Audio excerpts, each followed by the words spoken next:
Et salut à toutes et à tous et bienvenue dans ce nouvel épisode de la manette au débat, une émission qui vous est présentée par le blog Causons Pixel qui a pour but de réfléchir sur le monde du jeu vidéo, sur les œuvres vidéoludiques de manière générale.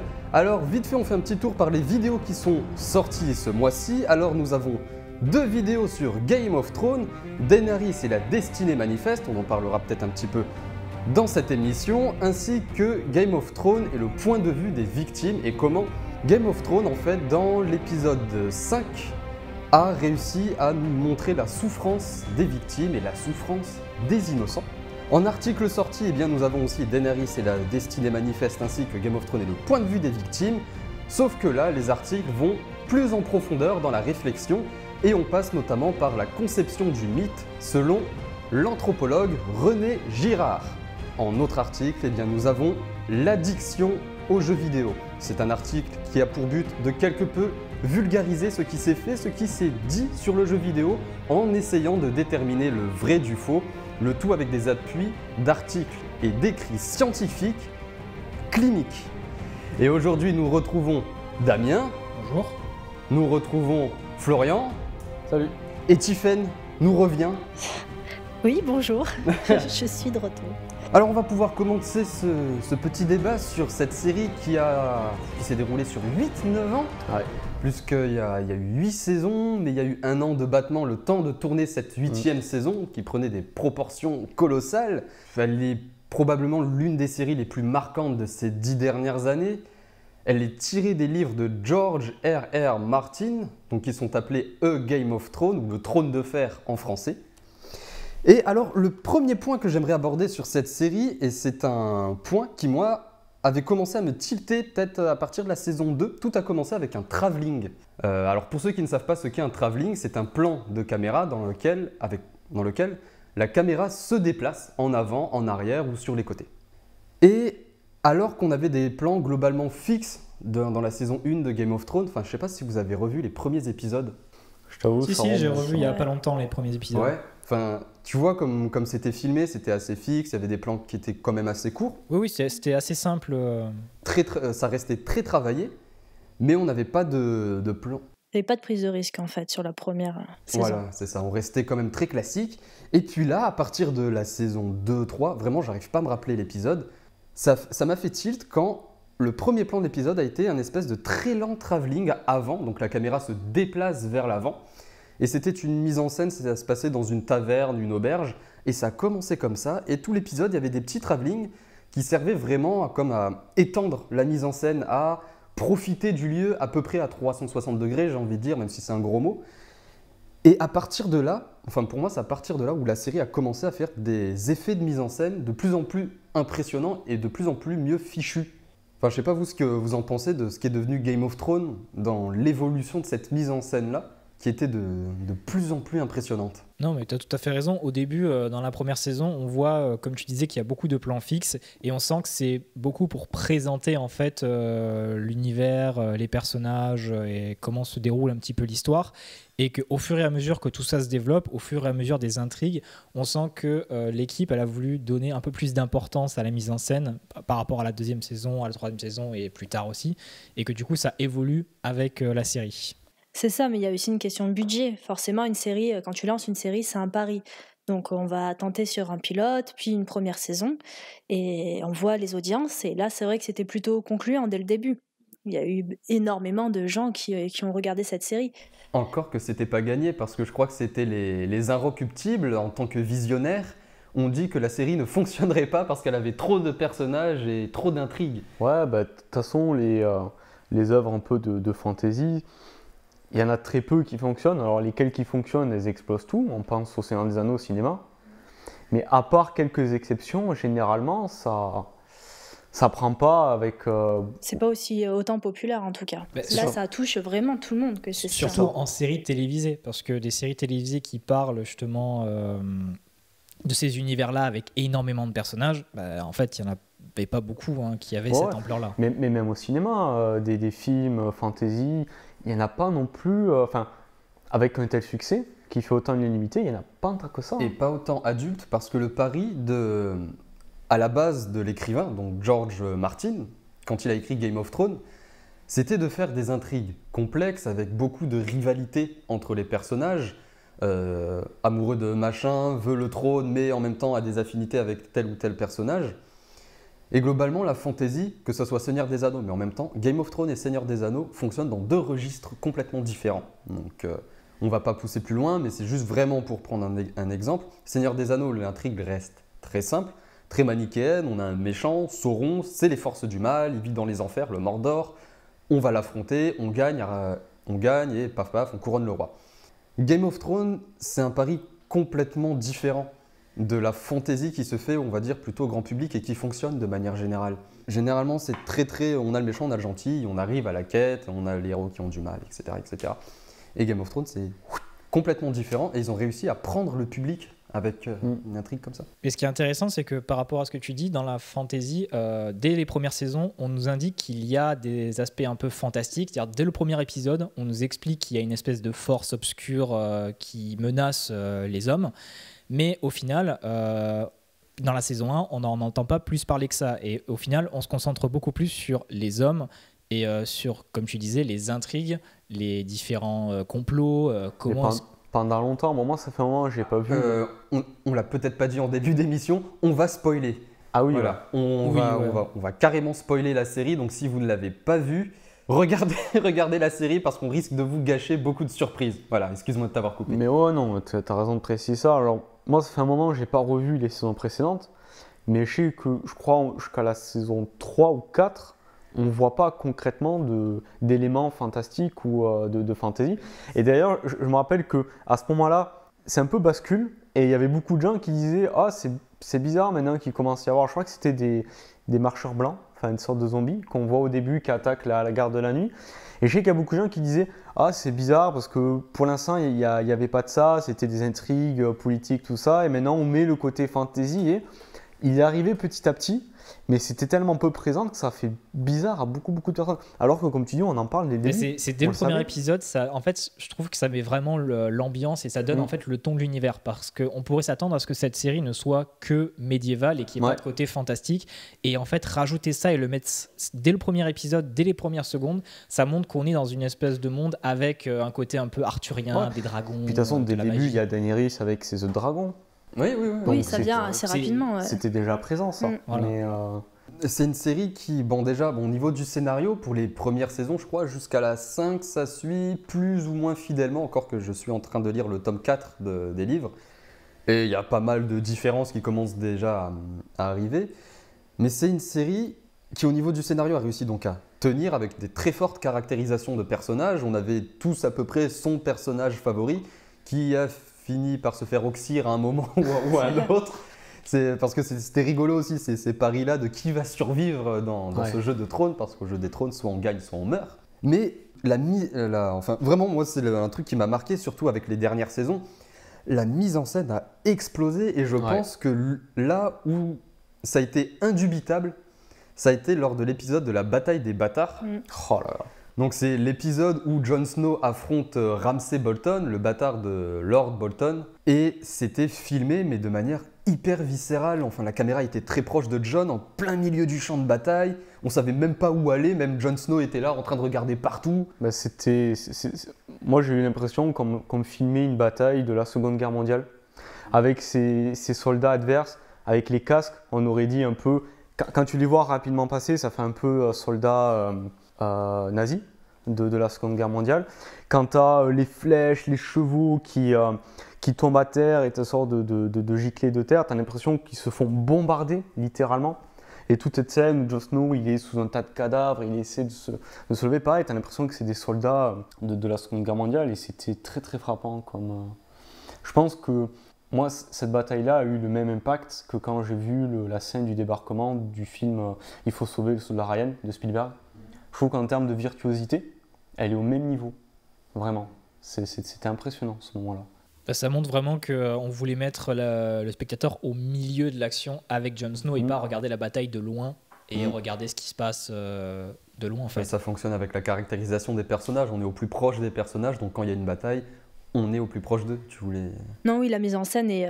En fait, Pas réaliste, mais disons qu'on y croit vraiment parce qu'aussi ils se donnent les moyens. L'équipe se donne les moyens avec de vrais décors, avec aussi des figurants. Ça, on n'avait pas ça avant dans les séries télé. Il n'y avait pas le budget qui permettait et ils osaient pas. Et du coup, là, vraiment, c'est ce qui a marqué un tournant. Je sais pas si c'est vraiment, au fond, une vraie question de budget et pas Pas plutôt, seulement, ouais. et pas plutôt une question de... On prend des gens talentueux ou des gens qui veulent faire leurs preuves. Je ne connais pas l'historique des réalisateurs de Game of Thrones, mais on prend des gens qui ont quelque chose à dire avec la caméra et à exprimer au niveau de la mise en scène et on leur dit exprimez-le dans les contraintes de Game of Thrones, médiéval, etc. et de l'intrigue, mais exprimez-le dans votre mise en scène. Et la bataille des bâtards et ensuite les épisodes qui ont suivi, c'était complètement ça. Enfin, on sentait pas qu'il y avait un producteur derrière qui disait « Ah non, fais plutôt un gros plan là maintenant ».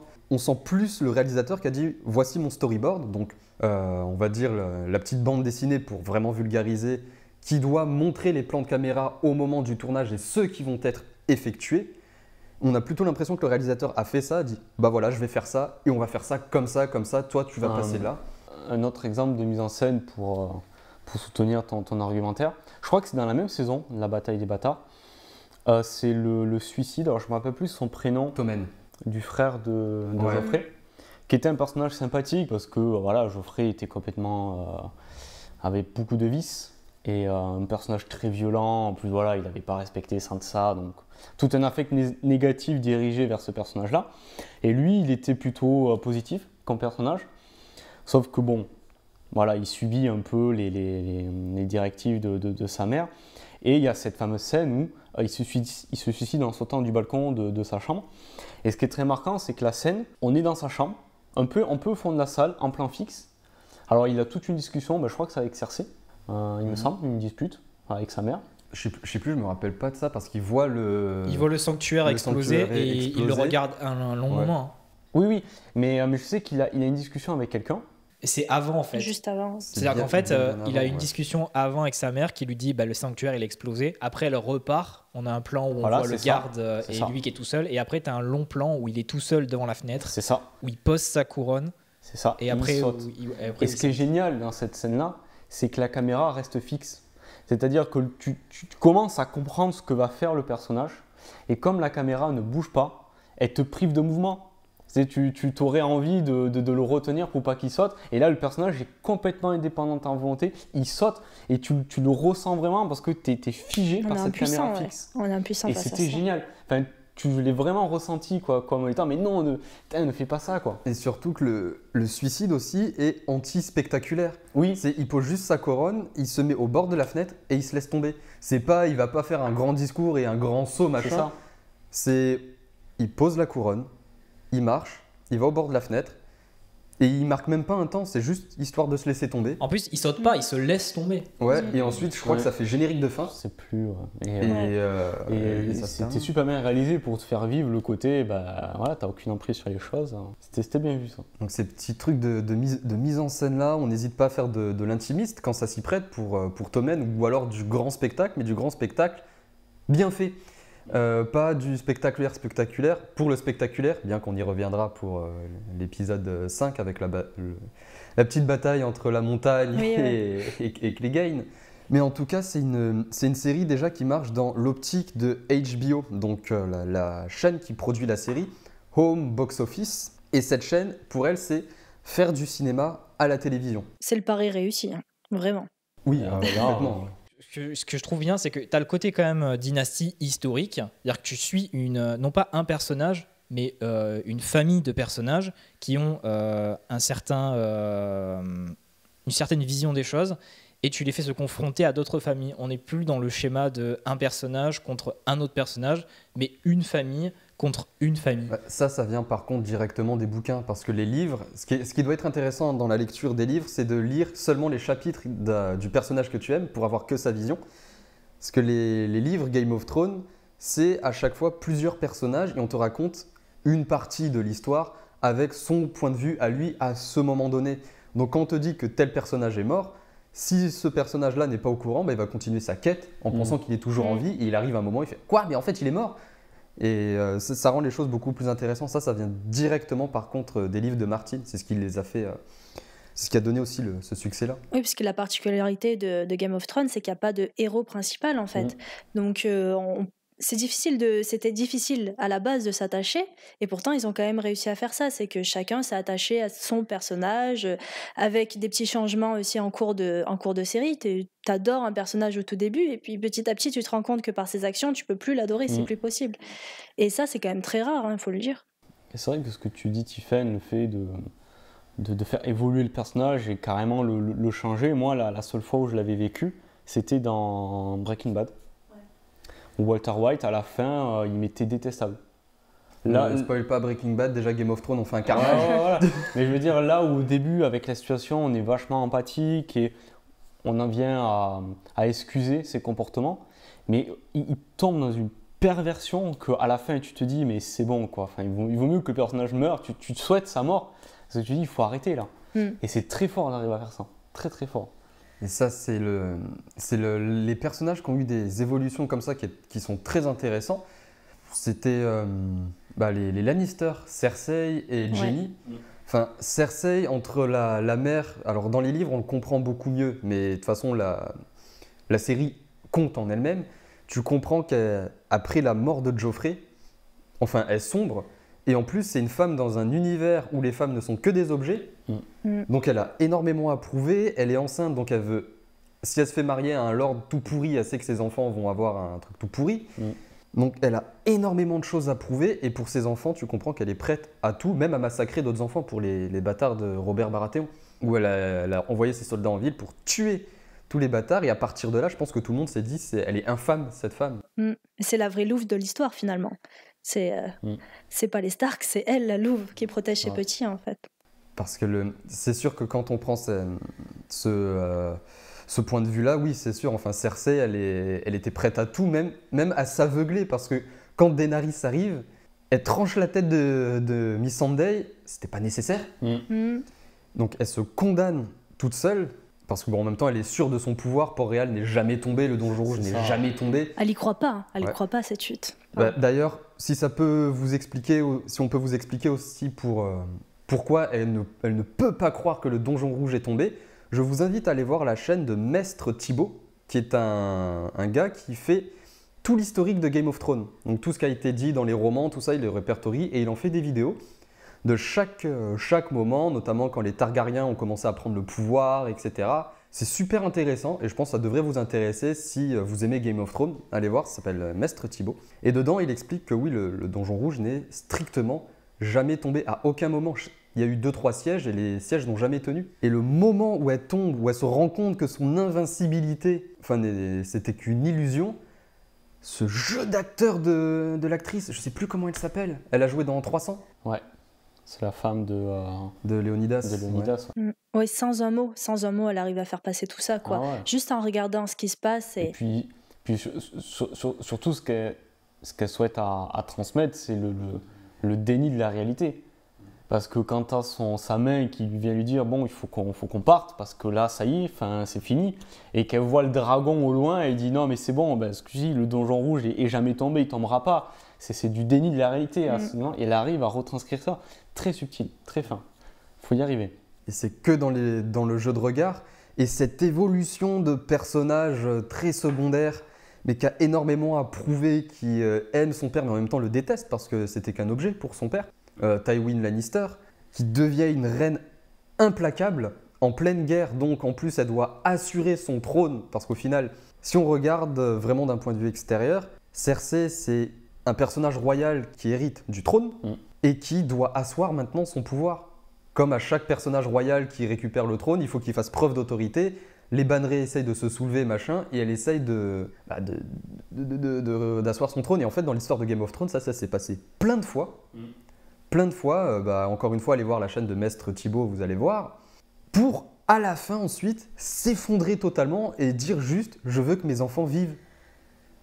Parce qu'elle est enceinte et elle va mourir avec Jaime. C'était très juste comme moment. Quand elle dit j'ai peur là, quand ils sont dans le caveau, elle fait là j'ai peur de perdre mon enfant. Enfin, c'est une des plus belles scènes de Game of Thrones. Tout à fait. Mais en plus, faut dire aussi que l'auteur des bouquins s'est beaucoup inspiré de l'histoire médiévale anglaise, de l'Angleterre, de la France aussi. Et rien que quand on jette un œil sur l'histoire des rois français, avec les différentes familles qui sont succédées, enfin, c'est à la hauteur de la série. Hein. Il y a une histoire comme ça, je crois que c'était avant ou pendant les rois carolingiens, où c'était une famille royale et ils cherchaient à chaque fois se venger du meurtre ou de l'empoisonnement de quelqu'un ou quelqu'un d'autre. Et c'est une histoire de dingue, je ne sais plus comment elle s'appelle. Alors si vous voulez savoir, c'est sur une chaîne d'histoire qui s'appelle Question d'Histoire. Vous la retrouverez, je la mettrai dans la description, la vidéo en question si vous voulez savoir. Et c'est une histoire de fou. C'est comme Game of Thrones en gros. C'est « Ah, il a tué machin, bah, je vais monter lui contre lui ». Enfin, c'est l'histoire de dingue. Ouais. Et ensuite, la royauté française s'est réellement instaurée. Quand ils cherchent le cousin de l'héritier indirect du trône. Enfin, pareil, moi, j'avais vu une vidéo qui présentait l'arbre généalogique des familles, de la succession des trônes. Oh là là, c'est d'une complexité tellement il y a eu de choses. Hein. C'est passionnant, mais il faut prendre le temps de s'y plonger. Hein, c'est l'histoire de la politique du monde entier. Tout à fait. Et le deuxième personnage Lannister, c'est aussi Jaime. Alors c'est génial parce que le gars, tout le monde le détestait. C'était vraiment je me la pète, moi je peux tuer, je te tue quand je veux d'un clignement de cils. Et il devient, alors sur le 9gag, c'est un site d'images drôles, ils ont mis une image des premières saisons de Jaime en disant surfeur détestable, la côte californienne qui se la pète.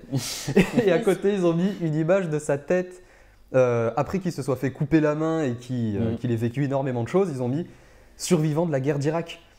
Parce qu'il commençait à avoir le regard dur, fatigué.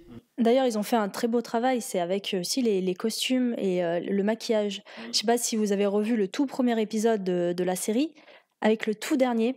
La transformation des personnages est assez hallucinante. Et même dans le costume, quand on voit Daenerys, la toute première fois qu'on la voit, elle est nue et après, juste après, elle porte une robe blanche transparente. D'accord. Dans la toute dernière saison, le dernier épisode, c'est une robe noire, même le maquillage est très sombre. Elle a complètement changé. Pour Cersei, c'est la même chose. Elle est habillée en rose, une robe rose très longue avec des longs cheveux, enfin très princesse, très cliché.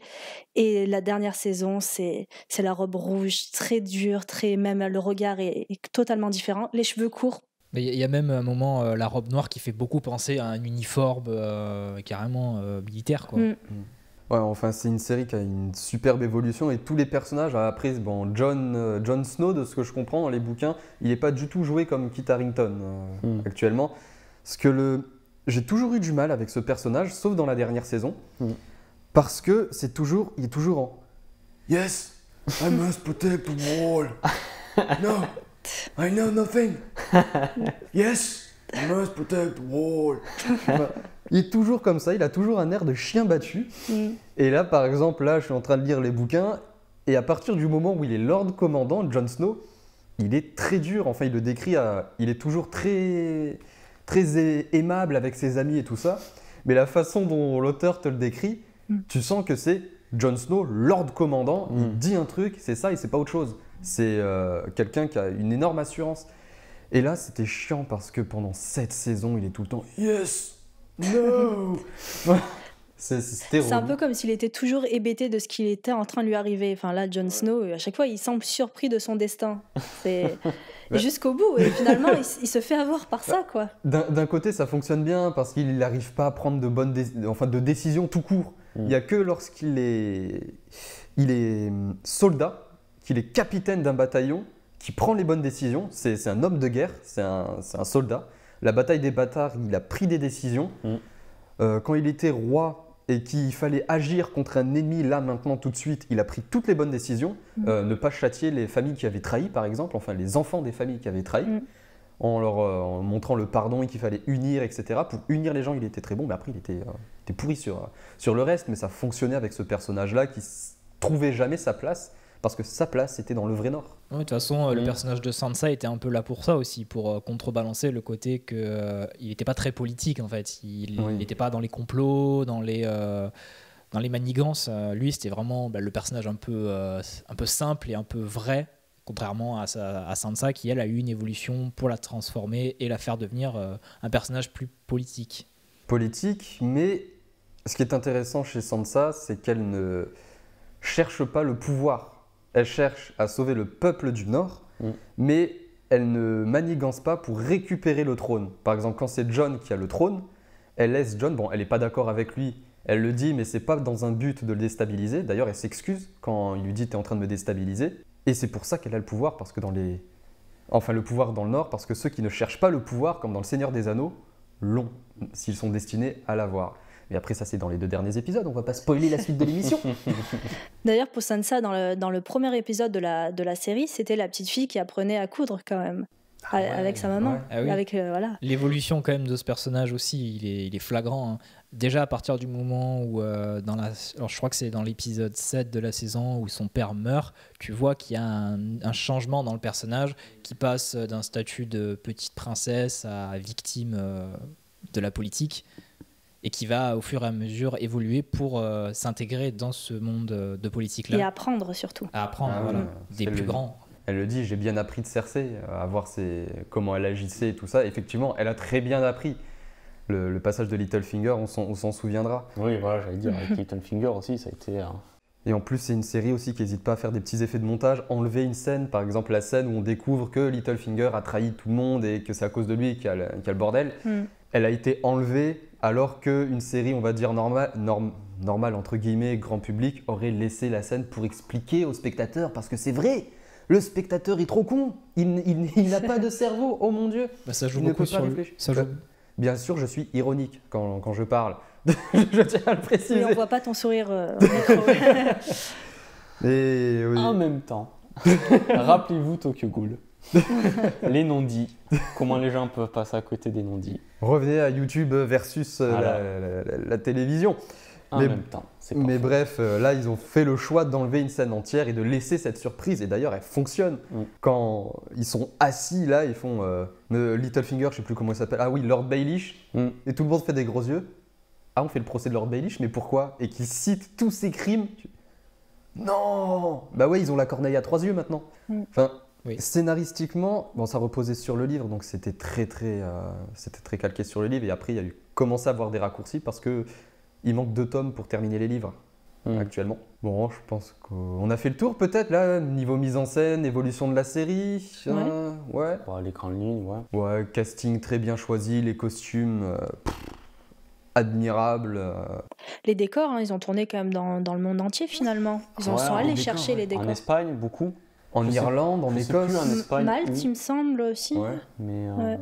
Il n'y a pas eu une partie du tournage en France? si, Ouais. Si, ouais. Si, une petite c'était pas partie. Carcassonne, c'était...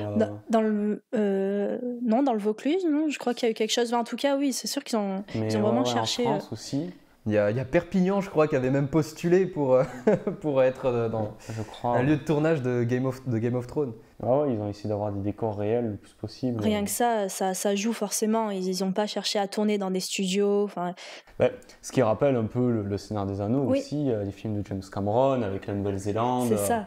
Et ces grandes plaines, on se rappelle tous de ces plans avec Gandalf à cheval. Enfin, Comme quoi, les passages les plus marquants sont ceux avec le moins d'effets spéciaux.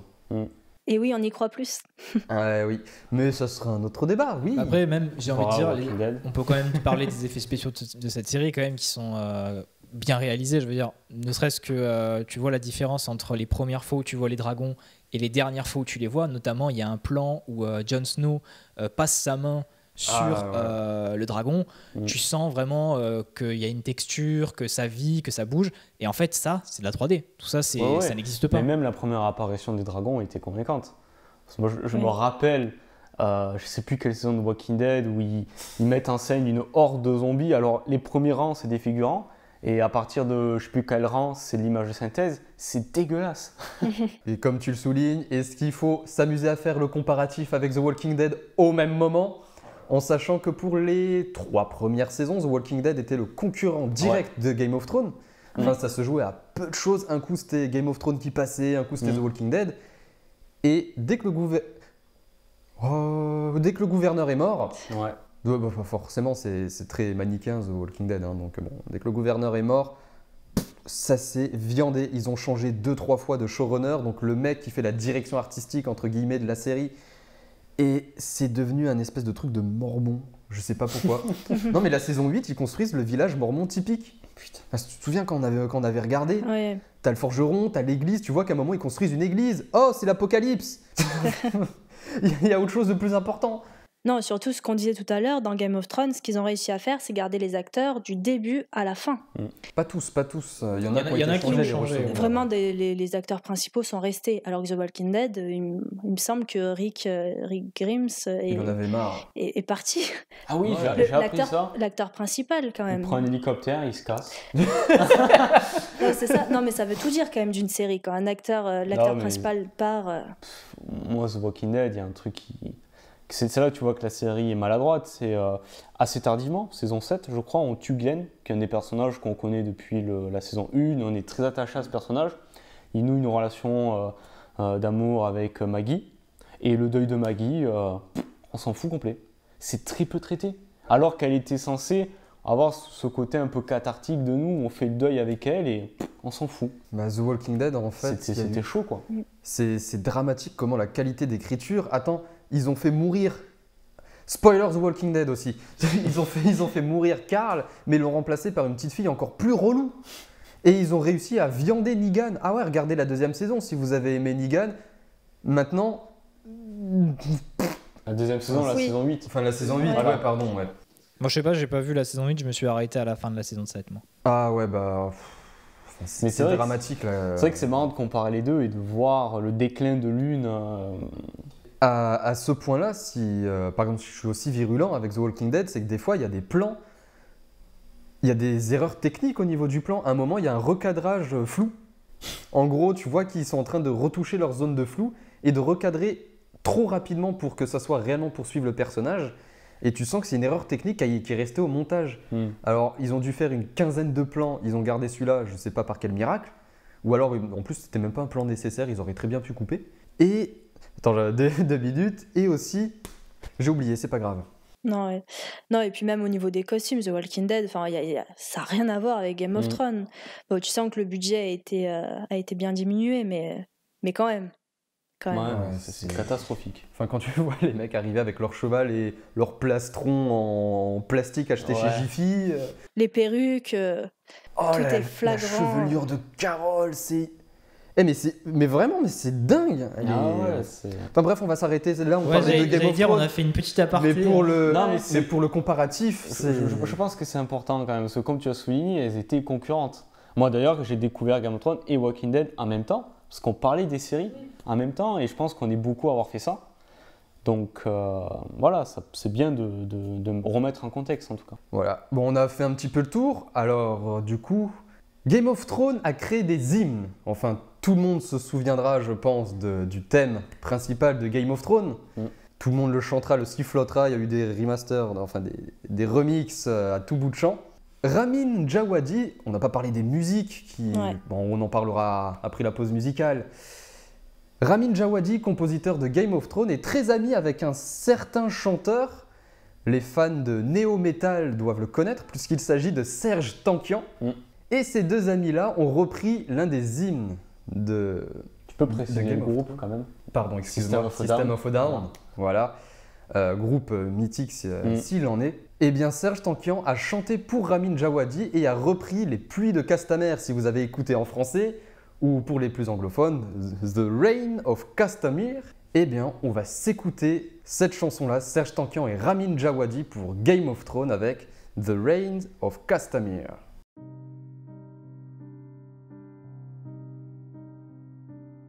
And who are you? The proud Lord said that I must bow so low. Only a cat of a different coat, that's all the truth I know. In a coat of gold or a coat of red, a lion still has claws. Mine are long and sharp, my lord, as long and sharp as yours. And so he spoke, and so he spoke, that Lord of Castamere. But now the reins we bore is all, and not a soul.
Et on se retrouve après cette pause musicale orchestrée par Ramin Djawadi et Serge Tankian. Magnifique chanson de meilleure reprise des Pluies de Castamere. Ouais. C'est Ça change la couleur du morceau, c'est dingue.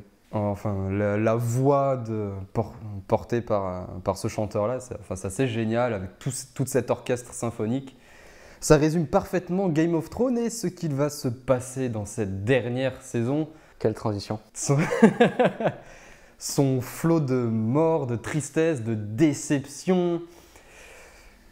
Beaucoup de choses se sont passées. On rappelle, on va spoil du coup la dernière saison. Ah oui, complètement. Voilà, vaut mieux le rappeler encore. Là, pour vous dire, en fait, ça va être pire que tout à l'heure. On va pas y aller par quatre chemins, on va grave spoiler. Dernière saison d'ailleurs qui, pour continuer rapidement sur les musiques, a vu les meilleures compositions à mon sens du compositeur Ramin Djawadi. Un très beau travail du son en général, hein. Aussi pour les bruitages et vraiment un travail exceptionnel. Et notamment, je crois que l'un de ses meilleurs morceaux, bon, il y en a un qui s'appelle The Iron Thrones et Beautiful Beast, je sais plus. Against Old Odds, qui font partie des thèmes qui ont été récurrents dans la série. Mais il y en a un, celui du massacre de Port-Réal, qui s'appelle The Bells, donc les cloches, référence à l'attente des cloches qui doivent sonner précédant le massacre. C'est un espèce de bruitage au violoncelle qu'il a fait, vous savez, ça monte et ça descend, d'un coup ça fait un petit wouvoum, wouvoum. Et après on a le rythme qui est tapé de façon très très sourde. Et il y a une angoisse pas possible dans cet épisode 5. On voit les armées arriver, on sait que ça va être un bain de sang. On espère que le bain de sang sera évité quand même, parce que Tyrion demande à ce que des innocents ne meurent pas. Puis j'ai revu cet épisode il y a pas longtemps, hier, et juste avec la musique, j'ai ressenti l'angoisse, encore, de se dire, mais faites sonner ces cloches, faites sonner ces cloches. Et cette saison 8, je pense que c'est là où Ramin Djawadi a complètement explosé. Tu m'avais raconté, je ne sais pas si tu t'en rappelles encore, de l'évolution d'un thème de la série qu'on avait découvert. Cette fois, on en parlait de Game of Thrones. Tu me disais au début, il y avait ce thème-là, et puis là, dans la dernière saison, il a été réorchestré pour... The Reign of Castamere, qui a eu une évolution toute la série. Voilà, donc si tu peux en reparler, c'était super intéressant ce que tu avais... En fait, The Reign of Castamere, alors pour comprendre, donc la chanson que vous avez entendue au préalable, normalement, elle est jouée, il y a juste une voix et une toute petite guitare, je crois, comme instrument, guitare acoustique. Et c'est une voix, pareil, très dure, très cassée, comme d'anciens soldats qui se remémorent l'horreur. Et il faut vite fait passer par ce que raconte cette chanson. Cette chanson raconte la vengeance de Tywin Lannister, donc l'un des personnages qui est apparu dans la série. Cette vengeance était sur un de ses bannerets qui a refusé l'autorité de Tywin lorsqu'il est monté sur le trône. Encore une fois, tournez-vous vers Maître Thibaut qui expliquera beaucoup mieux ce passage-là. Et Tywin Lannister s'est vengé en massacrant toute la ville et en réduisant le château en cendres, pierre par pierre. Et en fait, il a continué de bombarder le château jusqu'à ce qu'il ne reste plus rien, bombardé à coups de catapultes, etc. Et je crois qu'il a retrouvé une famille alliée et il les a noyés dans une grotte. Enfin, il a tué l'entièreté de la famille. Et il a demandé à ce qu'on compose une chanson pour rappeler à tous ceux qui voudraient défier son autorité ce qu'il a fait à ceux qui ne serait-ce que osaient lui dire non. C'est fou parce que dans cette série, même les musiques sont justifiées, quoi. Ils ont pensé à tout. Et puis, c'est malin parce que ça raconte du lore. Plutôt que de surcharger l'histoire et l'univers, plutôt que de surcharger la narration actuelle qui est déjà pas mal complète avec ce qui se passe, il te raconte ce qui s'est passé avant au travers de musique. C'est génial. C'est pour ça que les musiques sont d'autant plus puissantes, d'autant plus fortes, parce qu'il y a vraiment, on a l'impression qu'il y a un vrai vécu derrière, une vraie histoire. Parce que d'habitude, dans les œuvres, c'est un personnage lit un bouquin, et on lui raconte comme ça l'histoire, et là, ça passe par la musique. Et en plus, la chanson, le point de vue de la chanson, donc au niveau de la narration dans cette œuvre, ce qui est intéressant, c'est que le premier couplet, c'est ce qu'a dit le seigneur de Castamere à Tywin Lannister, c'est mais qui es-tu pour que je ploie le genou? T'es qu'un chat avec à peine des petites griffes et moi je suis un seigneur aussi. Et donc la façon triste dont c'est raconté, on sent le poids de ce qui va arriver et le refrain, c'est la condamnation de ce qui est en train de se passer. Ça fait « and so he spoke, et ainsi par là et ainsi par là le seigneur de Castamere, et maintenant la pluie tombera dans le hall de son château, mais aucune âme pour l'entendre. » Pas besoin de raconter qu'il y a eu un massacre, Le refrain nous dit juste avec une pluie qui tombe dans un hall, dans un couloir, qu'il n'y a plus personne et que le château n'existe plus. C'est subtil, hein, mais l'histoire passe. Ça passe, ouais. Mm. Et donc pour les anglophones qui comprennent beaucoup mieux l'anglais, je pense quand ils ont entendu les paroles, ça a dû avoir un effet en plus. Et donc ce thème est apparu, je crois, pour la première fois dans la saison 2, durant les Noces pourpres, donc pendant le massacre de la famille Stark. C'est pas plus tard, les Noces pourpres?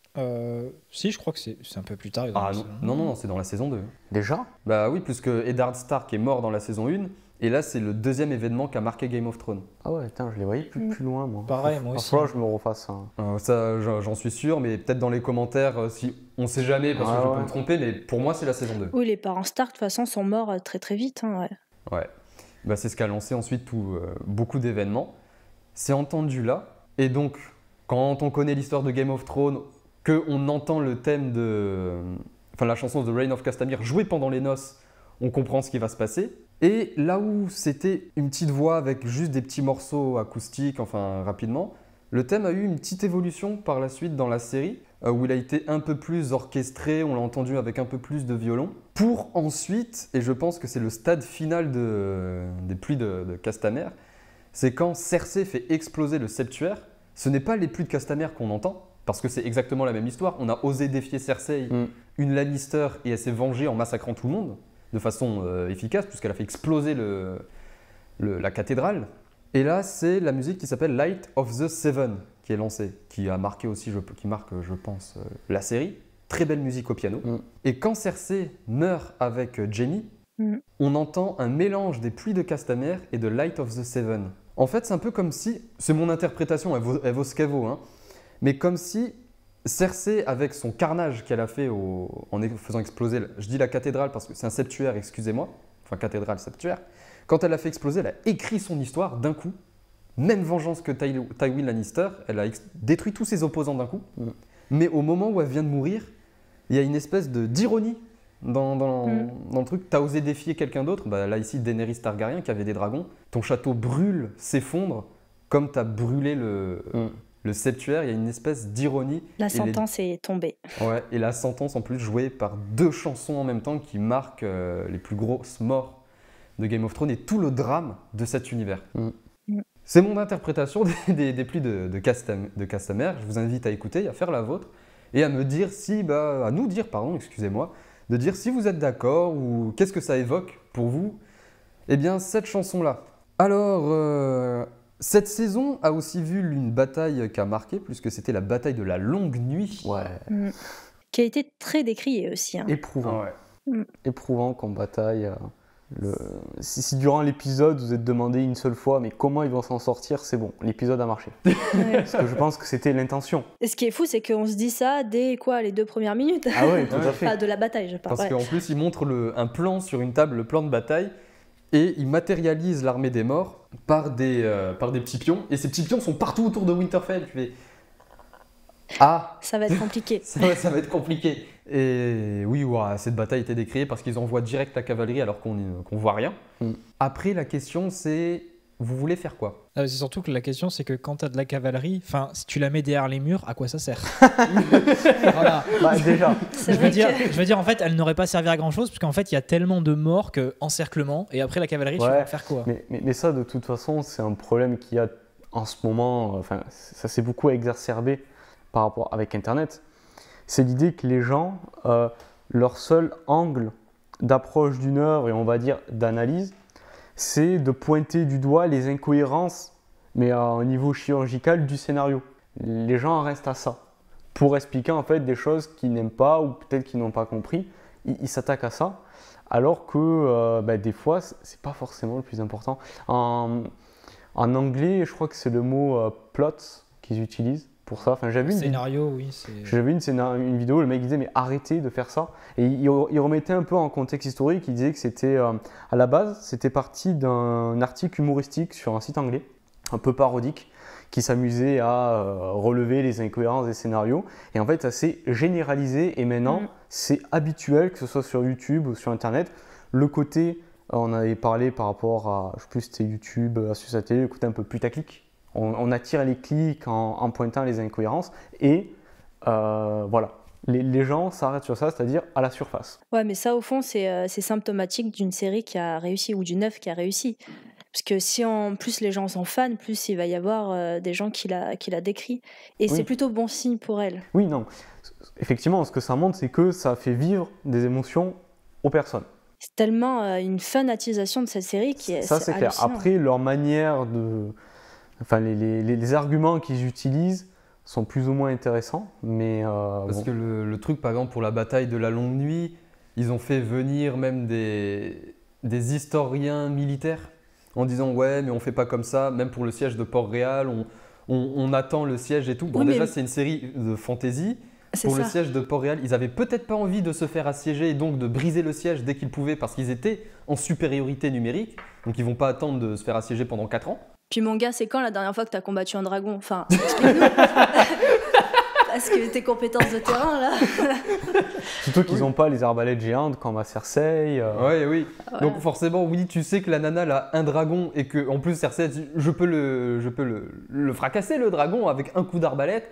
Bah ouais, je vais sortir et je vais les tuer maintenant. Bon, après, ils avaient 2 dragons, l'armée du Nord et... Ouais. et Après, Daenerys, pour, mais- pour reprendre l'exemple de la fameuse charge d'Othraki qui a servi à rien, après, au niveau visuel, ça marchait, quoi. Mais oui. Des fois, il faut pas se poser la question de se dire bah, mais scénaristiquement, ça marche pas. Mais en fait, des fois, c'est juste visuellement et. Plutôt que de dépenser, je sais pas combien de millions pour faire filmer une charge cavalière, enfin, juste avec un côté minimaliste, ça passait très bien. Et d'ailleurs, le côté de Cersei aussi, vite fait, de je sors pour aller abattre mes ennemis maintenant parce qu'ils ont un dragon, ça a été expliqué dans la saison 1 ou 2 quand Arya est aux mains de Tywin Lannister. D'ailleurs, il se doute un petit peu que c'est une Stark, mais il dit rien parce qu'on comprend que Tywin Lannister quand même apprécie les enfants. Eh bien, quand il lui explique pourquoi le château où ils sont, le château de Harrenhal, est complètement détruit, il dit bah ouais, à l'époque de Aegon le Conquérant, donc qui avait 3 dragons, le gars dit ouais bah vas-y avec tes dragons, moi j'ai le château le plus puissant de tout Westeros, je vais derrière mes murs et tu pourras rien faire. Bah, ce qu'a fait Aegon le Conquérant, c'est qu'il a brûlé le château. Avec son dragon, ouais, en fait l'histoire, le gars il arrive avec son dragon, il a cramé le château comme Daenerys a cramé Port-Réal. Fin de l'histoire. Donc oui, Cersei ne va pas rester dans le château. Oui, et puis c'est pas si bête au final parce que les gens qui ont survécu, c'est ceux qui n'étaient pas à l'intérieur, enfin dans les remparts de Port-Réal finalement. C'est tous les gens autour. Mais du coup, revenons à la bataille de la longue nuit. Ce qui est génial, c'est que alors, c'est devenu une blague parce que voilà, la luminosité est très basse durant cet épisode. C'est filmé vraiment avec la lumière naturelle.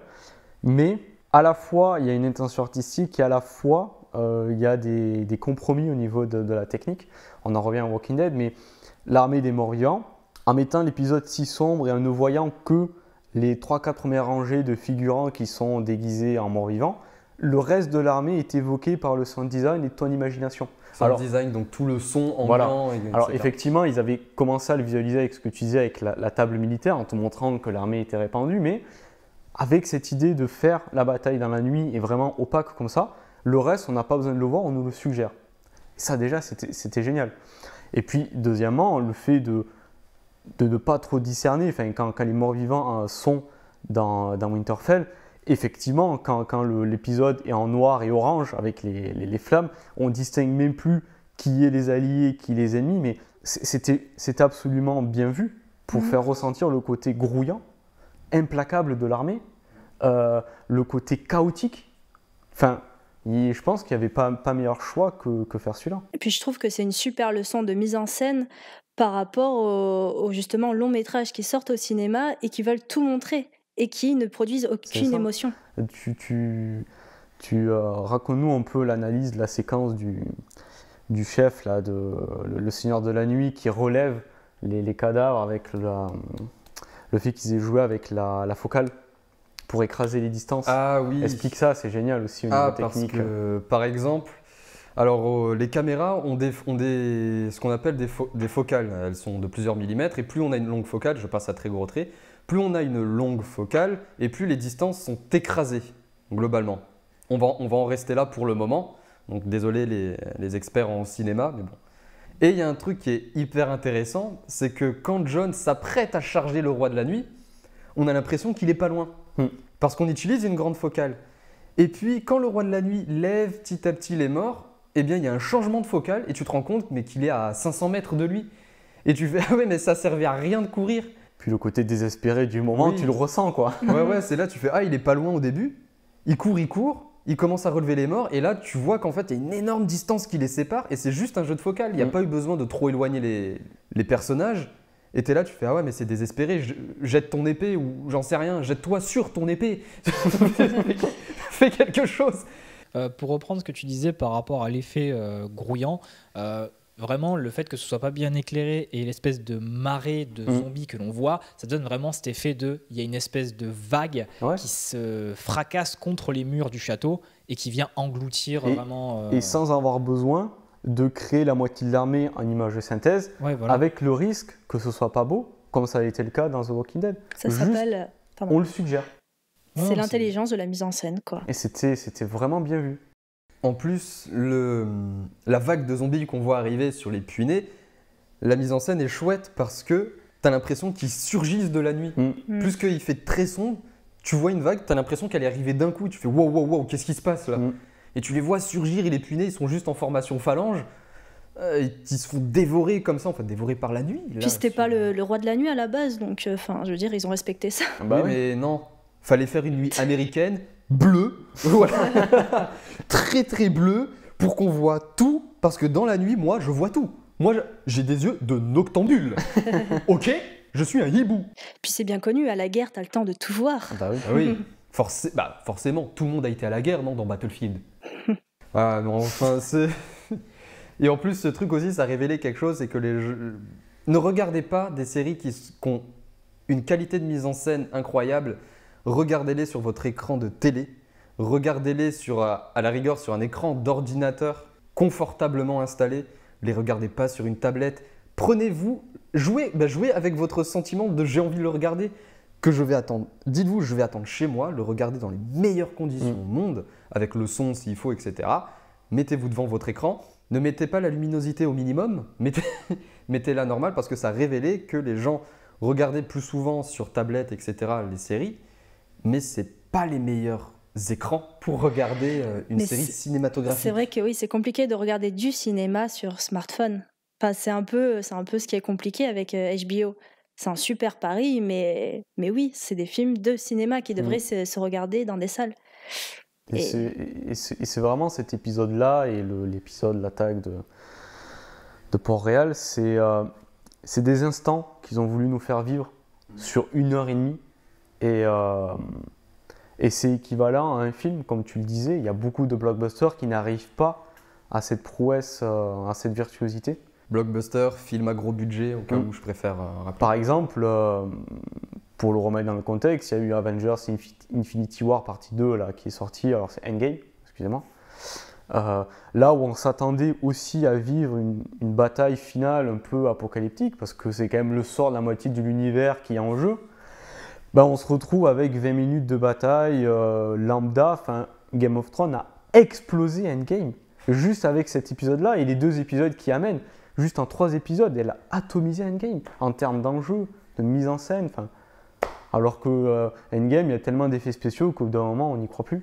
Et ce qui est intéressant par rapport à ce que tu dis, c'est que tu dis que ces 2 moments, ils ont été faits comme des films, mais tu vois même que pendant les moments de bataille, avant la bataille, il y a le côté un peu, on essaie de raconter un peu ce qui s'est passé, calme avant la tempête. de régler, voilà, calme un peu avant la tempête. Et tu vois qu'en fait, il y a plein de petits moments comme ça, avec plein de personnages différents, et c'est ça la réussite, c'est que c'est pas un personnage qui va porter toute l'action, c'est différents personnages à différents endroits qui vont avoir différentes... Et puis il y a des enjeux. Aussi, oui, d'ailleurs. Parce qu'en Endgame, il n'y a pas d'enjeu. Et ça, c'est terrible quand même. On va dire, on s'emmerde. Tu vas pas te faire des amis. Oh, j'en ai rien à foutre. Moi, de toute façon, je suis d'ici. Donc, t'as de la chance qu'on voit pas ta tête. Batman versus Superman, les gens. On en a déjà parlé.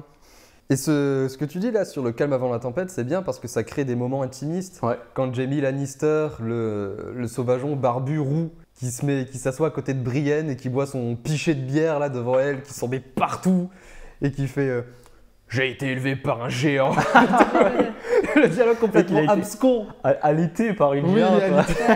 Enfin, c'est génial. Et après, ça discute et tu sens, Pour eux, ils vont tous mourir à la fin. Et Jaime qui fait mais un chevalier peut adouber n'importe quel chevalier. Mm. Et qui regarde Brienne et qui fait eh ben voilà, il sort son épée et qui adoube Brienne. C'est un moment qui est touchant Ouais. parce que c'est la conclusion de la quête de Brienne. Bah Oui, oui. C'est la reconnaissance qu'elle a. c'est pas des soldats, c'est des humains avec une histoire. Et ce qu'il y a de fort, c'est qu'on connaît cette histoire. Et oui. Et c'est pour ça qu'on est touché, C'est forcément. pareil, et puis tu voyais les différents gestes d'humour. Moi, une blague qui m'a fait rire, parce que j'adore ce personnage, le limier, qui il est sur les remparts, il est tranquille, et il y a le mec qui ressuscite, et je crois qu'il y a. Non, c'est pas Arya qui le rejoint. Je sais plus, il y a un autre gars qui le rejoint, il commence à taper la discute, et il est saoul, il dit allez, c'est bon, j'ai quand même pas. Comme je vais crever demain, j'ai quand même pas passé la dernière soirée avec Si, vous. c'est Enfin, Arya. c'est Arya. qui dit ça. Vraiment avec un humour un peu noir, tu vois, la limier. Et ça m'a fait bien. Mais c'est ça qui est très pertinent, c'est que en fait ce moment ça réunit non seulement les personnages que tu pensais être bons, mais aussi ceux que tu voyais comme mauvais, Jaime Lannister, le limier. À la base, tu pensais pas qu'ils allaient être réunis là tous ensemble pour combattre.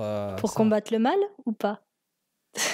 Ouais, je sais pas, mais pour combattre les morts quoi, en tout Et cas. Daenerys qui reste focalisée sur son trône, alors que il y a un peu l'armée des zombies qui arrive. Et, Ah, la et tu fille. pourrais réclamer le trône. Non mais attends, là on va déjà survivre. Déjà Parce pas que si mal. tu crèves, t'as plus de trône parce que t'es mort. Mais c'était génial pour le développement du personnage, quoi, tellement elle est omnibulée par Ouais, ça. bah, déjà, ça annonce ce qui va se passer Bah par oui. la suite. Enfin, John, en plus, Sansa lui disait fais attention à qui tu vas le dire. En gros, ne le dis pas à Daenerys. Et quand John lui dit bah, c'est moi l'héritier légitime, l'autre a fait tu pourrais revendiquer le trône. On va mourir. Est-ce qu'on peut vaincre une armée de morts et après, à la rigueur, on en parlera quand on n'aura pas battu Cersei, tu vois? Non, elle reste omnibulée et pendant la bataille, tu vois que elle ne parle pas à John parce que les enjeux sont sérieux. John, lui, par contre, ne lui parle pas pour ça. Mais tu vois que Daenerys ne lui parle pas parce que c'est lui qui est en train de détruire sa destinée manifeste. Et c'est ça qui est intéressant et qui va être lancé par la suite et qui est déjà lancé, où on voit Daenerys sombrer complètement.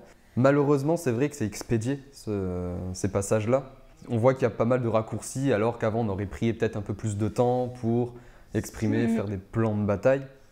Mais Ouais, sur le dernier épisode notamment. On sent que c'est la conclusion. ouais, c'est vraiment sur le tout dernier encore plus. Ça, du coup, on peut l'aborder, ce sujet-là, si tu veux maintenant, ou si tu continues à développer, le côté avoir voulu conclure 8 ans. On va peut-être le faire On le à fait la fin, après. on va parler des Ok. épisodes là. Ok. Et donc ce retournement de Daenerys, alors que Tyrion s'aveugle en disant non, ça peut être sauvable.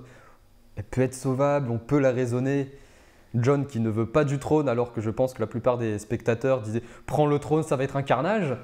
Le carnage arrive et bon alors ça je l'ai exprimé dans une vidéo, alors je vais peut-être pas revenir dessus, ça s'appelle Daenerys et la destinée manifeste, vous avez l'article aussi. C'est que Daenerys pensait avoir une destinée, elle a agi pour, elle s'est même créé un empire à Essos, parce que faites le calcul de toutes ses conquêtes, elle a un empire. Mais elle, ce qu'elle voulait, c'était son trône, parce que là-bas, on allait l'attendre dans la joie et l'allégresse, on allait attendre les Targaryens dans la joie et l'allégresse, alors qu'ils sont plus sur le trône, et que les gens font juste leur vie. Et à la fin, non, elle découvre juste que Jon, soldat en première ligne, qui exécute les sentences lui-même, c'est très important. Toutes les sentences que Daenerys a faites, c'est ses dragons ou ses hommes de main qui les ont exécutées. Jon qui pardonne et qui réunit les gens autour de lui, il se bat à leur côté. Bah ouais, les gens se tournent vers lui fraternellement, il a même pas besoin de leur promettre des cadeaux, il est avec eux. Sans parler de ses amis, de ses collègues de guerre, il a une famille. Oui, Elle n'a rien. Bah, Rien du tout. À la fin de la série, elle avait tout perdu. mais elle avait que des amis au final. Bah, Des esclaves, les Puinés, ils l'ont suivi parce qu'ils l'ont libéré, mais au Ouais. final, ils la considèrent comme ça leur maître. Finalement, sa dernière amie, c'était Missandré. Mais elle est morte au début de la saison. Ouais. Et c'est quelqu'un qui n'arrive pas à supporter la mort, alors qu'elle est en train de faire des morts partout autour d'elle, tandis que Jon et les amis qui se joignent autour de Jon ont vu la mort, ils ont tous vu des proches mourir. À la différence de Daenerys, ils ont surmonté l'épreuve et ils ont continué à avancer dans le monde cruel que c'est. Et Daenerys, enfermée dedans, sa destinée n'existe plus aux côtés de Jon, qui lui d'ailleurs n'a jamais demandé le trône. Bah, qu'est-ce qui reste à quelqu'un qui appelle le pouvoir dans tout récit de fantasy ou tout récit? Quelqu'un qui appelle le pouvoir, qui le demande, finit tout le temps par sombrer. Cersei cherchait le pouvoir, elle a quand même sombré dans les pires barbaries. Tout cela sont devenus les pires rois de cet univers-là, ou même dans la fantasy, c'est la même chose. Sméargol qui voulait à tout prix L'anneau l'anneau oui, du pouvoir. L'anneau du pouvoir, ou alors l'intendant du Gondor. Il voulait le pouvoir, pour lui c'était lui le chef, il était juste fou, et il savait même pas diriger. C'est ça. Donc, Non, mais tu sens de toute façon que Daenerys, c'est un personnage qui est construit en 2 phases, qui est vraiment un côté, qu'elle le dit depuis le début, je veux le trône, qui est alimenté par son nom Targaryen et par son frère, qui tout le temps, il disait, on est légitime, on va avoir le trône de fer. La destinée. Voilà, qui lui rabâchait ça. Donc il y a cette idée de la famille, la lignée qui doit régner sur Westeros. Et à côté, en fait, par rapport à tout ce qu'elle a vécu, il y a ce côté je dois faire les choses de manière juste et créer une société juste. Et en fait, quand elle arrive dans Westeros, qui est rongée par la corruption et qu'elle veut le trône de fer, qui est un peu le... Et Sauce aussi, mais on développe un peu moins, mais Sauce Oui, aussi, oui. c'est le Mais on va même dire que bazar. pour elle, du coup, elle veut en faire un endroit juste. Mais le truc, c'est que en fait, elle veut le symbole de Westeros, qui est le trône de fer, alors que ce trône de fer, c'est ce qui dénature un peu les gens et la justice à Westeros. Donc en fait, son premier objectif, qui est d'avoir le trône de fer, ça va dénaturer le côté de la justice qu'elle veut donner et qu'elle veut créer un nouveau monde. Je pense pas que ça soit ça, je pense plutôt que les deux se sont dénaturés. À partir du moment où tu dis je veux créer un monde juste, Destinée Manifeste, je vous renvoie vers la vidéo pour éviter encore d'en parler pendant un quart d'heure, mais Destinée Manifeste, à partir du moment où tu te dis je veux un monde juste, tout le monde est ton ennemi. Donc dès qu'elle a pensé ça, à partir du moment où elle a dit je suis née pour régner, elle s'est condamnée. Tout ce qui n'était pas dans sa façon de penser devait mourir et allait mourir. C'est elle qui définit ce qui est juste ou pas. Donc à partir de là, c'est un problème, forcément. Et d'ailleurs, c'est glaçant, je crois que c'est à Jon Snow. Il commence à lui dire, il commence à lui faire comprendre qu'elle est en train d'instaurer son autorité par la peur. Et elle lui dit, il lui demande, il essaie de l'expliquer qu'il faut peut-être essayer de pardonner, de négocier. Et elle dit, bon, au bout d'un moment, ce sera par la peur quoi, que je vais y aller. C'est glaçant quand elle lui dit ça, quoi. C'est ça, et donc ça annonçait ce massacre de Port-Réal qui était, je crois, l'un des épisodes les plus intéressants de la série. Pourquoi? Alors ça, bon, c'était dans une vidéo qui est sortie il n'y a pas longtemps, Game of Thrones et le point de vue des victimes, bon, tout sera en lien. C'est que cette fois, on nous montre les victimes de la guerre. Dans Game of Thrones, certes, on nous montrait les morts, c'était dégueulasse, il y avait de la charogne, des têtes coupées, etc. Mais là, où c'est intéressant, c'est qu'on voit des civils mourir directement et des civils qui n'ont rien demandé, brûlés, décapités, violés. Il y a Jon qui a réussi à en sauver une. Après, on s'imagine l'horreur que ça a pu être. On nous montre toutes les victimes des guerres, parce que quand on nous raconte la guerre, même en histoire, on oublie ces morts-là, parce que l'histoire est chez les vainqueurs.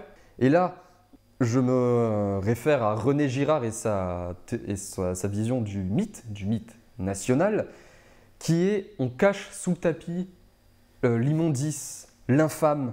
Tout ça, on le cache, on sait que c'est horrible, mais l'histoire des vainqueurs doit être belle, elle s'est faite et elle s'est justifiée de tout temps. Théorie du bouc émissaire ensuite, etc. Et là, Game of Thrones, ce qu'ils ont fait, c'est qu'ils ont retourné le truc. Là où on voyait Daenerys qui était à chaque fois en vainqueur belle, etc.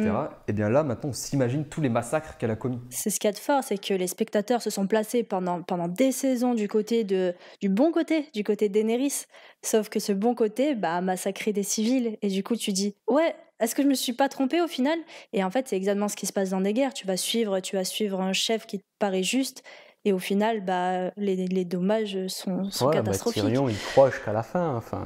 Les massacres, excuse-moi Damien, quand les esclaves de Mérine, je crois, se sont soulevés pour Daenerys, avec cet épisode-là, on s'imagine très bien qu'ils n'ont pas tué que les maîtres les plus barbares, mais qu'ils ont fait un carnage dedans. Puisque déjà, on voit les hommes du Nord s'en prendre, et il y a des plans qui sont ahurissants, où tu vois que tu as un civil qui court et tu as des soldats qui les récupèrent, plaf, il lui met un coup de hache. Ouais. Déjà, les soldats s'étaient rendus, et ils se prennent feu et sang.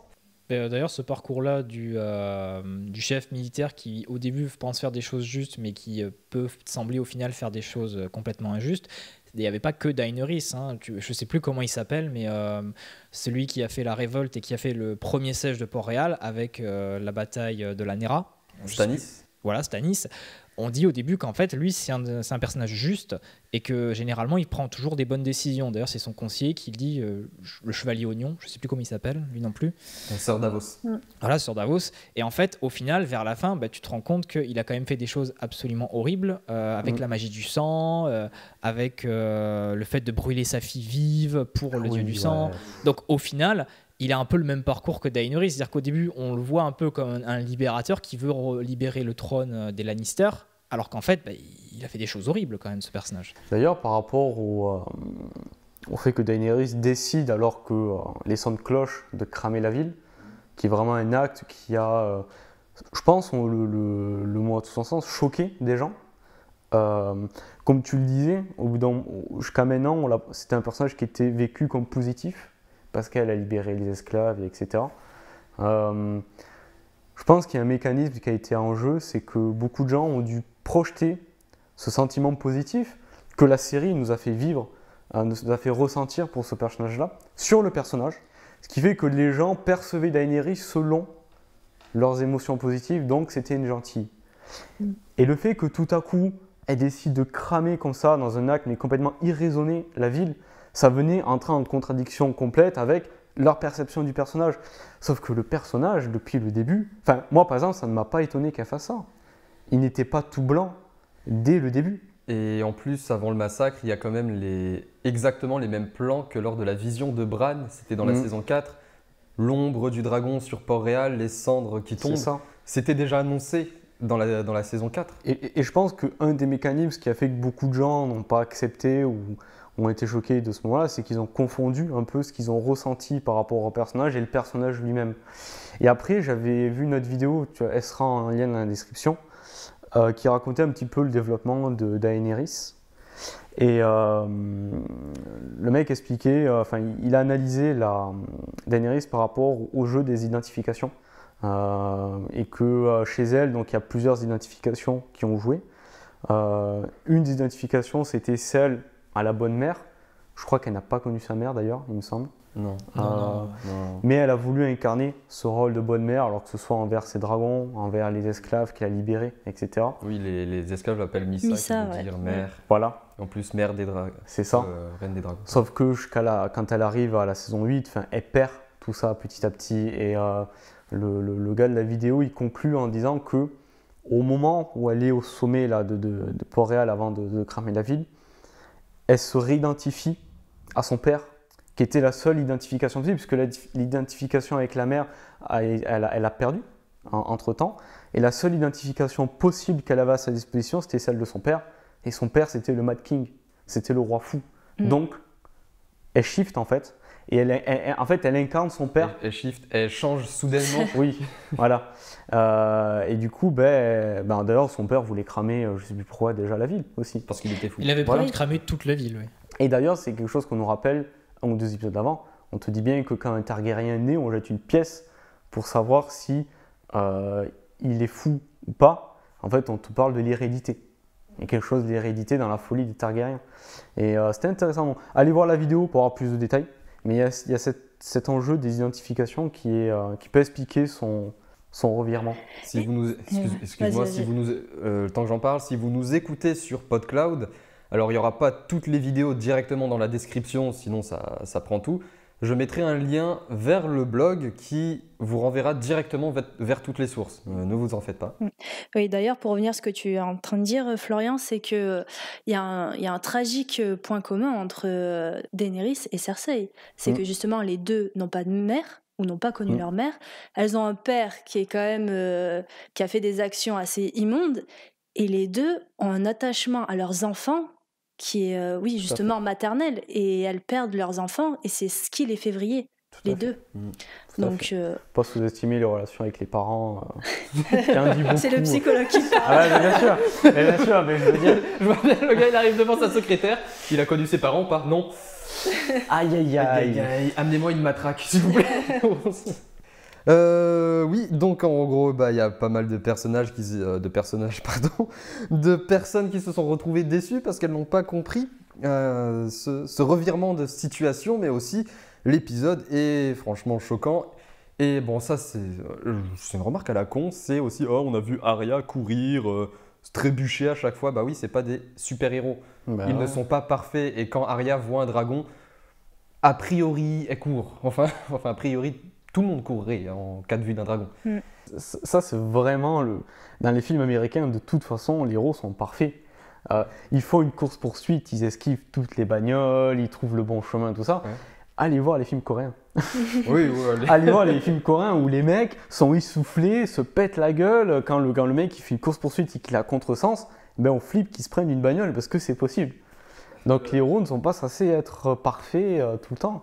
Oui, et là pour Arya, d'ailleurs, l'épisode d'avant de la longue nuit, je veux dire, c'est elle qui tue le roi de la nuit, avec une assez grande facilité, et là elle se retrouve, enfin elle est à 2 doigts de mourir juste par une chute de pierre. Ah oui, mais en Et même temps, Et c'est ce qui est intéressant justement, bah oui, elle est humaine. bah ouais, elle est dans une ville, elle se donne des enceintes clôturées comme ça, elle se fait cramer par un dragon qu'elle peut pas atteindre. Enfin, je veux dire, compliqué de faire autre chose. Hein.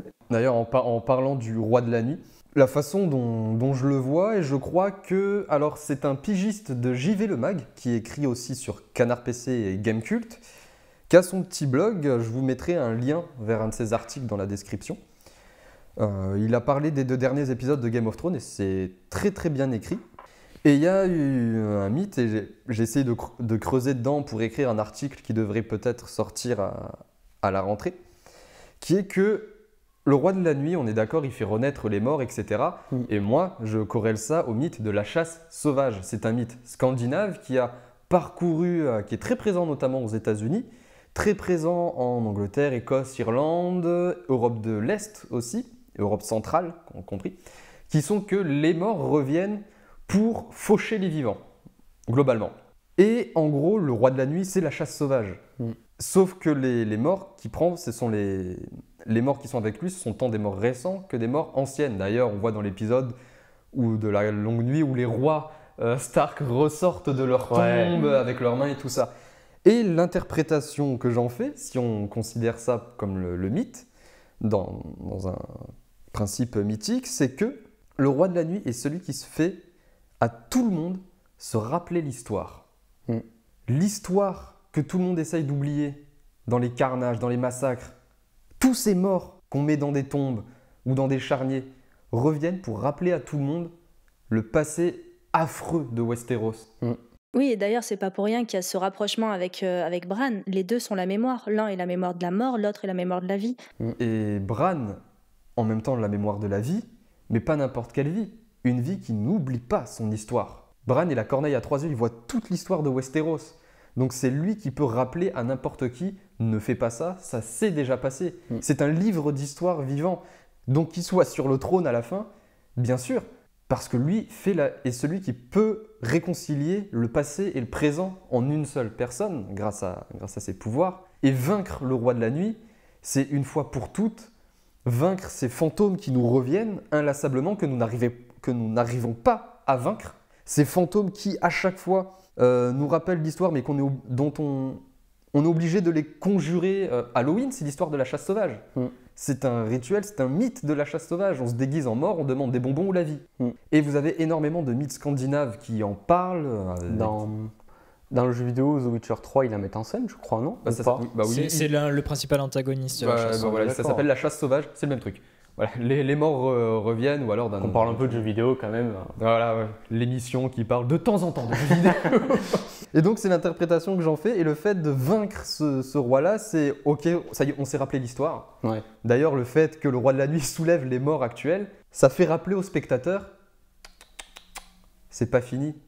Regardez tous les morts qu'il y a eu là, en ce moment même, vous vous en rappelez pas? Moi je vous les rappelle, et il les relève. Ce que tu dis, c'est intéressant parce que dans l'univers de World of Warcraft, il y a la race des morts-vivants, donc du coup qui rassemble, je crois, des morts-vivants de chaque race, mais il y a beaucoup d'humains, et les humains répugnent les morts-vivants.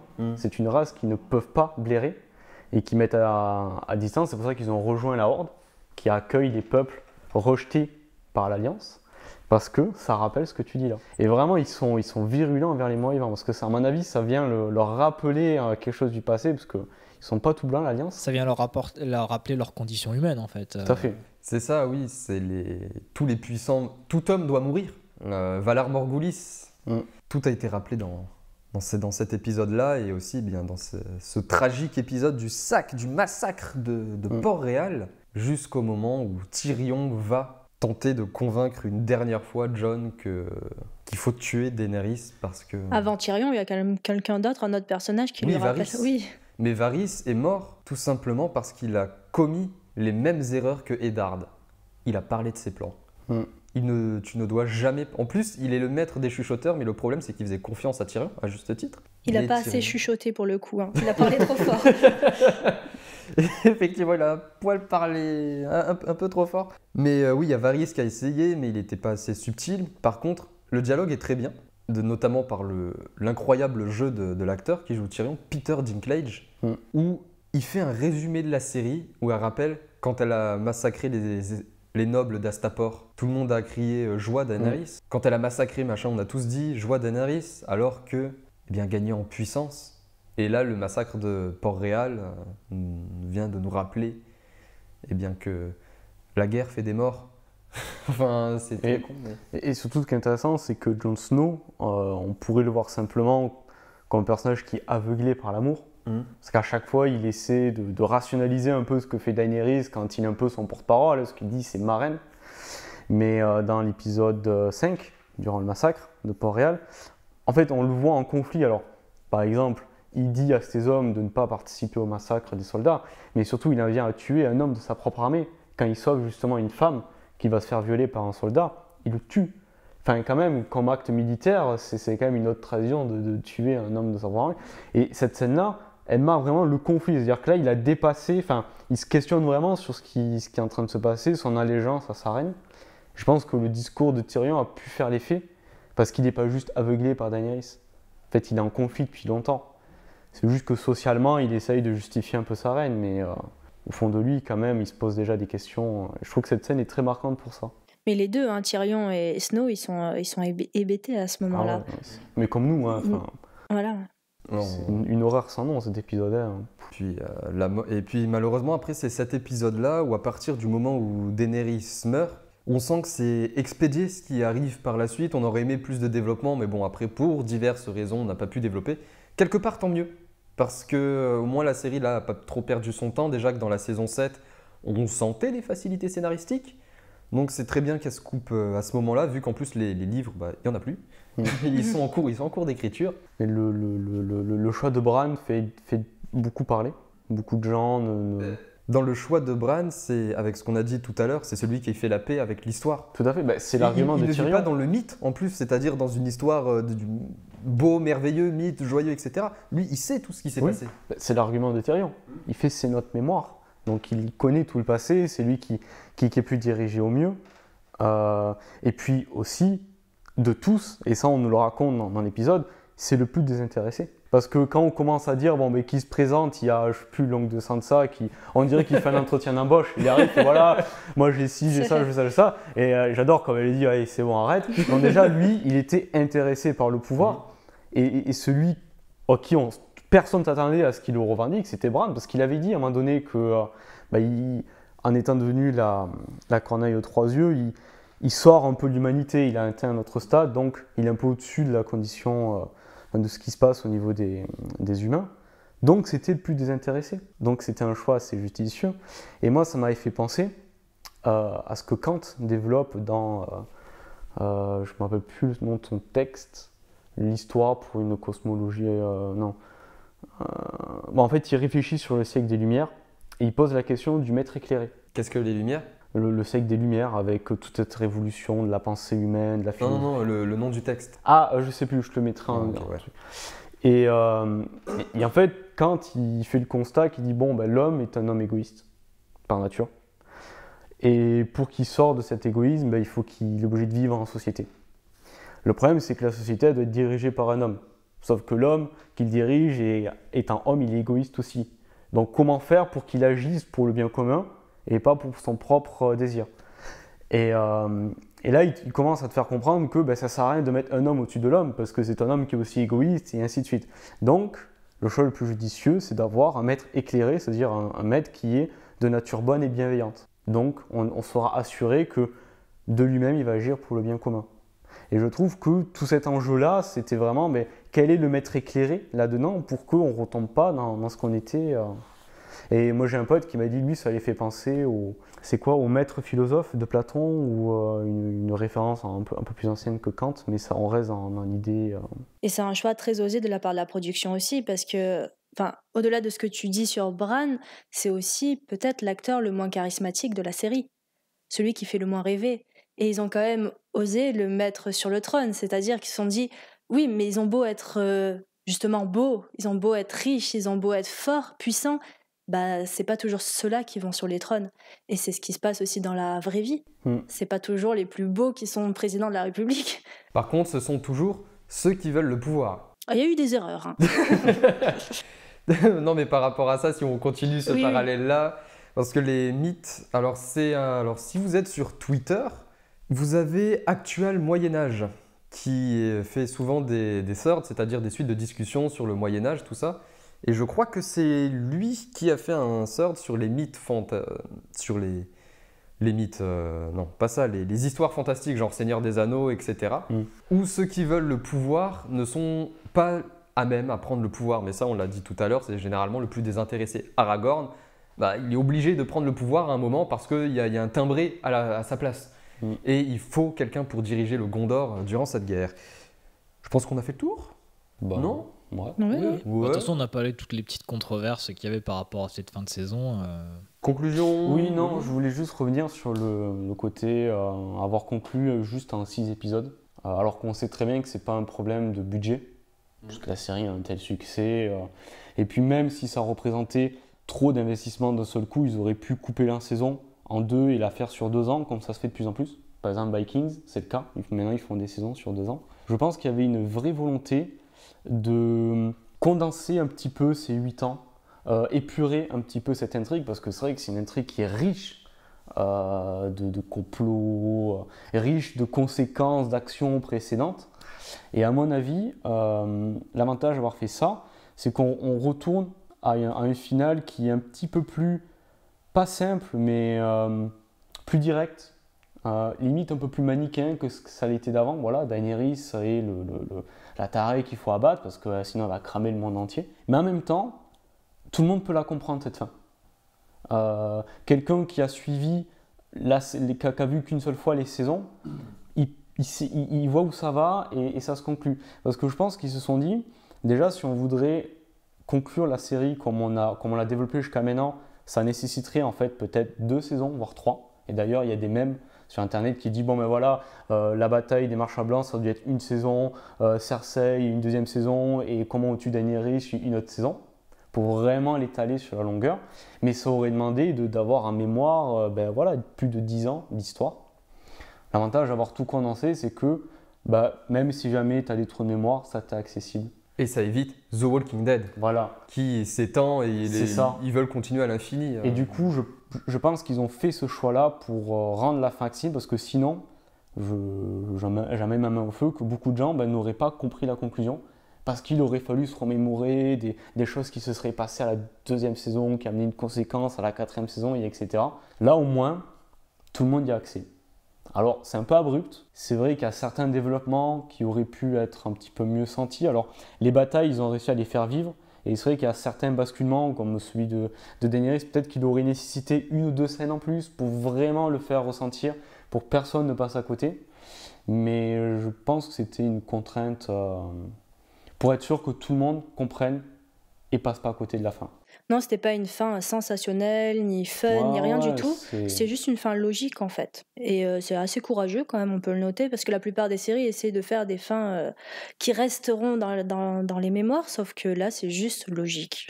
Bah ouais. Il y a justement peut-être parce que c'est une série qui n'a pas voulu écouter bêtement les avis de tout le monde d'Internet, parce que si tu écoutes tout le monde, eh bien, tout le monde est capable de te faire la série de l'histoire qui marquera l'histoire. Si t'écoutais les gens, Jon Snow aurait fini sur le trône. Voilà. Fin convenue. Alors que justement, moi je trouve la fin, c'est Chef Teco qui disait, mais on a l'impression que les personnages sont pas... Il n'a rien compris à la série. Mais il dit, ils sont pas récompensés à la hauteur de leurs efforts. Et par exemple, Jon Snow, ce que je trouve génial de l'avoir fait conclure comme ça, c'est que du coup, toute son histoire est un sacrifice. Et c'est tellement beau. Mais si, il est récompensé à la hauteur de ses efforts. Il n'a jamais trouvé sa place, il s'est battu dans un monde dans lequel il n'avait pas sa place pour, au final, à la fin de la trouver, eh bien dans le Nord. Bien sûr. Seul, sans contrainte de l'ordre, de machin truc, il n'a jamais eu sa place dedans, donc il a tout fait pour se battre, pour qu'à la fin, Tyrion, avec un petit clin d'œil, t'iras garder le mur Mais tu vois, et retrouver sa tu liberté. vois, si jamais il aurait eu le 32 fer, il n'y aurait pas eu cette notion de sacrifice. Aussi, oui. Et je trouve ça super joli. Il dit, mais putain, oui, le mec, tout ça, ça a été un long sacrifice. Et enfin, les combats perdus d'avance, c'est les plus beaux de toute façon. Et son mérite aussi, Jon, eh bien, c'est déjà de voir ses sœurs saines et sauves. Parce que Jon, à partir du moment où il a su que ses sœurs étaient en vie, il s'est battu pour sa famille. Sansa est sur le trône du Nord, elle a réussi à avoir son indépendance. Arya, elle a toujours voulu être indépendante, elle a jamais voulu les histoires de trône, tout ça. Bah, qu'est-ce qu'à part ? Bah ouais, prends un bateau et elle va explorer. Au moins, là, t'es sûr que t'as la paix. Tout le monde a été récompensé, sauf ceux qui sont morts. Mais oui, puis personne n'a dit que c'était une série religieuse. Enfin, je veux dire. Non, mais on n'est pas toujours récompensé parce qu'on a fait de bonnes actions et c'est ce que montre la série aussi. Tout à fait. Mais la vie est bien plus dure. c'est pareil, moi j'ai eu le témoignage d'un proche qui disait mais Daenerys, après tout ce qu'elle a fait, elle aurait dû avoir le trône et être récompensée après les bonnes actions qu'elle a fait. Pour avoir massacré des dizaines de cités. Ouais, mais justement, j'ai essayé d'expliquer que ouais, mais là c'est un peu une sorte d'idéologie que tu plaques sur le personnage. Ça veut pas dire que ton idéologie est la bonne en fait, parce que oui, elle a peut-être fait des actions dans des bonnes intentions, on va dire, mais l'histoire peut te raconter autre chose, c'est-à-dire le personnage sombré. Non, mais en plus, dès le début de la série avec Daenerys, tu sentais que voilà, il y avait ce point de vue de victime, femme forte qui se soulève contre l'injustice, et que c'est vrai que quand tu vois ça qui disparaît à la fin, tu te dis bah c'est dommage. Pas pour ceux qui pensent ça. Moi, je trouve que c'est un développement tout à fait logique. Mais avec Daenerys, les gens y ont cru aussi, parce qu'il y avait le petit côté magique aussi. Elle est apparue comme ça, nue avec ses 3 œufs de dragon. Oui, mais bon, c'est pas... Mais que c'est marqué, c'est génial. C'est pas l'élu, quoi. C'est-à-dire que les gens aient cru, comme Tyrion a cru en elle jusqu'à la fin. Enfin, c'est-à-dire que, ouais, la série a fonctionné. Non, mais en plus, par rapport au fait qu'on finisse la saison en 6 épisodes, ça montre qu'il y a un véritable travail d'adaptation. Ça ne veut pas dire qu'on va adapter chaque partie peut-être d'un chapitre pour faire plaisir aux fans, mais qu'on décide de tout condenser pour avoir 1h30 de la bataille de la longue nuit, 1h30 du siège. Sachant que là, cette saison, les bouquins, ils n'y sont pas encore, donc ils ont écrit de demain. Et en plus, comme tu viens de le dire, c'est un travail d'adaptation. On ne fait pas à la lettre le livre. Si vous voulez à la lettre le livre, lisez le livre. Oui, c'est ça aussi. C'est au bout d'un moment. Et puis voilà. C'est pour ça que cette fin, faut vraiment la voir comme la fin de la série télévisée et pas comme la fin de Game of Thrones en fait. Pas comme la fin de ce que vous espérez avoir pour le livre en fait. D'ailleurs, il y a une petite polémique. Je rejoins un petit peu ceux qui ne sont pas tout à fait d'accord avec ça. C'est que les éditions J'ai lu ont remplacé les couvertures des livres par les affiches de la série. Et non. C'est jamais esthétique quand ils font ça. Ouais, et en fait, le dessinateur Marc Simonetti, qui a été adoubé par George Martin, eh bien, n'a plus ses illustrations sur les éditions des livres. Et J'ai lu, ils sont les seuls à étudier, à publier les livres. C'est un peu dommage, mais bon, après, c'est juste une couverture, donc le contenu ne change pas. Mais ils ont été édités au format poche et elles sont jolies, les couvertures. Ouais, en minimaliste. Ouais, elles sont en minimaliste et voilà. Ouais, vous pouvez toujours vous rattraper avec celles-ci qui sont d'ailleurs très très belles. On a fait le tour désormais, mesdames et messieurs. Madames et messieurs, je vais tout le temps la faire celle-ci. Eh bien, merci à vous qui nous écoutez. N'hésitez pas à vous abonner sur le blog par flux RSS ou mail ou alors à la chaîne YouTube. Merci à vous. Merci. Merci de l'invitation. À bientôt et restez critiques envers le pixel. Salut.